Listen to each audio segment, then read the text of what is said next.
Hey guys, Richard Phu here from The Ultimate Man and richardphu.com, the place to be for authenticity, love, and courage. And today, I want to talk about a special moment where I just opened up, just connected with my dad, and how it's important to sometimes reconnect with our parents, especially if you're like me and maybe you don't get the chance to always talk to your parents all the time. And so there was this moment, I was sitting down with my dad, and I always like talking to my dad. We always talk about some deep stuff, and I always learn some few things and some funny things from my dad. And said, Dad, I know you're gonna watch this, so you're gonna like this. And we were sitting there, and I was watching the news with him, and then there was just talk about this, the bombings in like the Middle East, right? The suicide bombings and stuff like that. And of course, if you know a bit about our story, my dad and my parents were in Vietnam when the war was happening.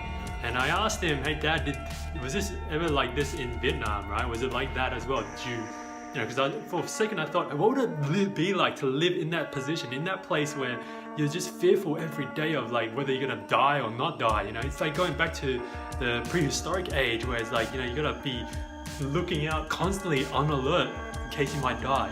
And I was asking him, how was it like that? Was it like that back in the day? And he said, yeah, it's not. He said something interesting though. He said, there would be bombings, there would be grenades, and things weren't as advanced back then, where you couldn't just go in and just leave something and walk away. You'd have to be on a timer and all these other things, like a clock, like a analog clock, and I'm doing it the wrong way. But he said there would be those kind of things, or people driving past on a bike and then they'd throw a grenade over at a populated place. Those things like that would happen, right? So guerrilla warfare would happen like that. But he said it was nothing as aggressive as it is today. It's nothing like, like no one back in those days would be willing to go in and just die for it, right? And he said, so the planning was always more complicated back then as well. So that's why the execution was simplified too. It's like, you have to go in, you have to plant the bomb, you have to run away because they don't really want to die for it. Right? While in today's world, people willing to die, commit suicide as the suicide bombers in the Middle East, and it just frightens me, right? My dad says it's even more scary. They're so aggressive now that they're willing to just go and just die for it. While back then, it would be completely different. And he said it's so chaotic and it's so scary because there was one time where him and his friends, it was always him and the three amigos we call them, right? We'd always go out together, and one day they wanted to go watch a movie, but there was two movie theaters, right? So one, my dad and his friend would go to one movie theater, and then his other friend would hear that they want to go to a movie, and he'll rush up to movie theater number 2, right? And it so happens that night there was a explosion, a grenade, right, in the theater, I believe it was, and it injured, my dad's friend. And it was all over the radio, because back then in the 70s, 80s, 70s, there was the radios, right? And he said it was so crazy that, they just said a cinema was bombed or a grenade went off, and, people just flooding into the hospitals. And he said it was so packed, and when his mum heard it on the radio, she freaked out because she knew that my dad was going to movies but didn't know which one, and then she found out that his friend got hurt, so then that must mean, my dad's going to get hurt too. So then she runs up to the hospital, and when my dad gets home from movie theater 1, where there was no incident, and he found out that his mum was at the hospital, he just ran off to go down there to go find her. And he was saying that it was so packed into the hospital, it's so scary, because there could have been another bomb that went off, there could have been another thing that went off. And he said that it was just so scary living in that time. And I was thinking, wow, thank God I don't live like that. Thank God if you're watching this that you're probably not in that situation.